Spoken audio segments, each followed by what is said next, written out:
आपको पेपर पर समझाता हूँ पैमाइश कैसे करनी है।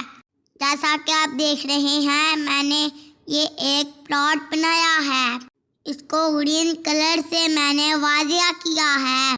अब हम इसकी चौड़ाई की पैमाइश लेते हैं। अब दूसरी तरफ की पैमाइश करते हैं। ये चौड़ाई आई है हमारे पास 50 फुट। अब हम लंबाई को पैमाइश करते हैं। लंबाई आई है हमारे पास 100 फुट। ये हमने इधर लंबाई और चौड़ाई दोनों को लिख लिया। जैसे कि आप देख सकते हैं, इसकी लंबाई की दोनों साइडें और चौड़ाई की दोनों साइडें बराबर हैं।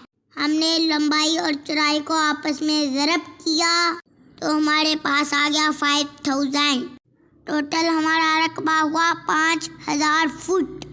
प्लाट की 50 फुट चौड़ाई है और 100 फुट लंबाई है।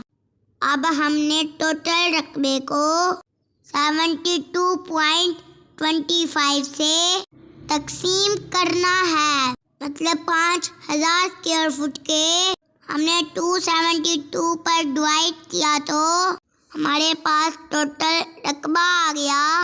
मतलब 18 में 36 पॉइंट। ये हमारे पास टोटल रकबा आ गया। लंबाई ज़रब चौड़ाई डिवाइड बाई 272.25 तो हमारे पास मरले निकल आएंगे। अब आपको मैं समझाता हूँ ऐसे प्लाट के बारे में जिसकी दोनों साइडें आपस में बराबर नहीं होती। उनकी पैमाइश एक दूसरे से अलग होती है। इस टेक्स्ट पर मैं आपको उसका तरीका बताता हूँ। हमारे पास ये लंबाई है 104 फुट, जैसे कि आप देख सकते हैं, और एक तरफ की चौड़ाई है 50 फुट और दूसरी की है 70 फुट। दोनों साइडों को हमने आपस में जमा करना है, मतलब 70 फुट को और 50 फुट को। इसी तरह दोनों लंबाइयों को जमा करना है। हमने दोनों चौड़ाइयों को जमा किया तो हमारे पास आए 120। अब हमने 120 को 2 पर तकसीम करना है। हमारे पास आ जाएगा 60 फुट, मतलब औसत चौड़ाई। अब दोनों साइडों की टोटल पैमाइश आई 60 फुट। 60 फीट एवरेज मेजरमेंट है। अब हम लंबाइयों को आपस में जमा करते हैं। एक साइड की लंबाई 100 है और दूसरी साइड की 104 है। इन दोनों को हमने जमा किया तो हमारे पास आई पैमाइश 204। अब हम इसको 2 पर तकसीम करेंगे तो हमारे पास आया 102 औसत लंबाई। अब हम लंबाई और चौड़ाई को आपस में ज़रब देंगे, मतलब 60 और 102 को, तो हमारे पास प्लाट का टोटल रकबा आ जाएगा, मतलब 6120 स्क्वायर फुट। ये हमारे पास टोटल पैमाइश आ गई। अब हम इसको डिवाइड करेंगे 272.25 पर तो हमारे पास टोटल मरले निकल आएंगे।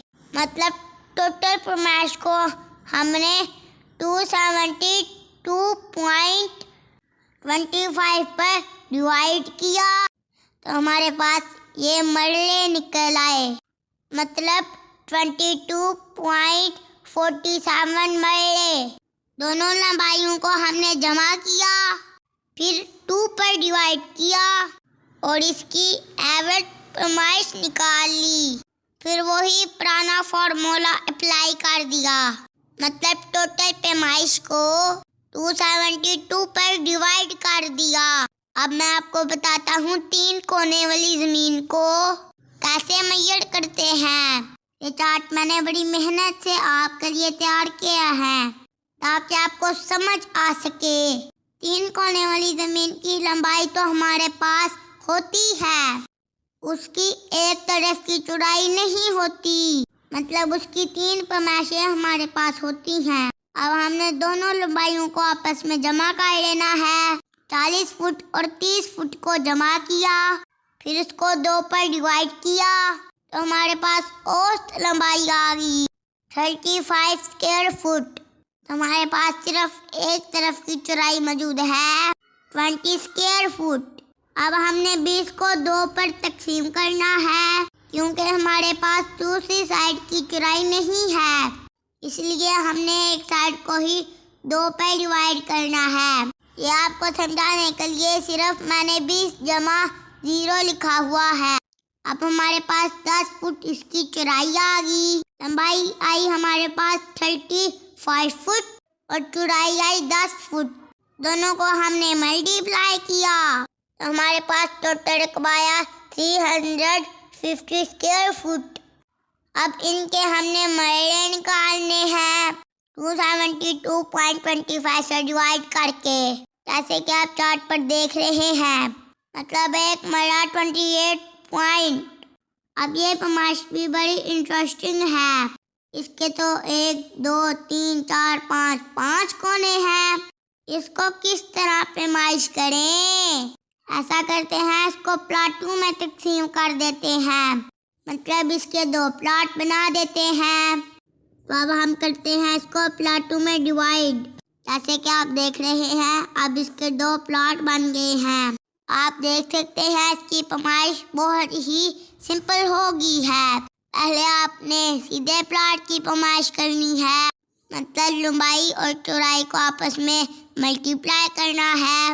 तो फिर इसको 272.25 पर डिवाइड कर देना है, तो इसके मरले निकल आएंगे।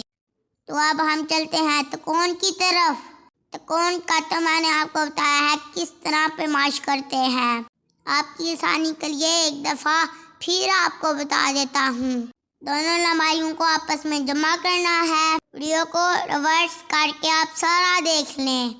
मरलों को आपस में जमा करेंगे तो आपके पास कनालें निकल आएंगी। 8 कनाल का 1 एकड़ होता है, मतलब 1 एकड़ में 8 कनालें होती हैं। एक कनाल में 20 मरले होते हैं, तो एक मरले में 272 फुट होते हैं। आपने इसी तरह पैमाइश करते जाना है। बाद इलाकों में मरला 225 स्क्वायर फुट का भी होता है। अगर आपको कोई कहे मरला 225 स्क्वायर फुट का है, तो आपने उसकी बात को मान लेना है। ओ पैन जनानी आंगड़ा मत्था नहीं ला लेना, नहीं जी मरला ते उंदाई 272 फुट है, तो प्लीज आपने उसकी बात मान लेनी है। ये डिस्ट्रिक्ट टू डिस्ट्रिक्ट वैरी करता है। अब आते हैं बीघे की तरफ कि ये बीघा क्या होता है, इसको उर्दू में कैसे लिखते हैं। पंजाबी में इसको बीघा कहते हैं और उर्दू में इसको बीघा कहते हैं। जैसे कि आप देख रहे हैं, बीघे और बीघे को 8 कनाल का होता है 1 एकड़, मतलब जिसको हमारे सियालकोट में किला भी कहते हैं, जो 8 कनालों का होता है। 4 कनाल के रकबे को बीघा कहते हैं या बीघा कहते हैं, मतलब 1 एकड़ का निस्फ बीघा कहलाता है। मुझे उम्मीद है आप जमीन की पैमाइश करना सीख गए होंगे।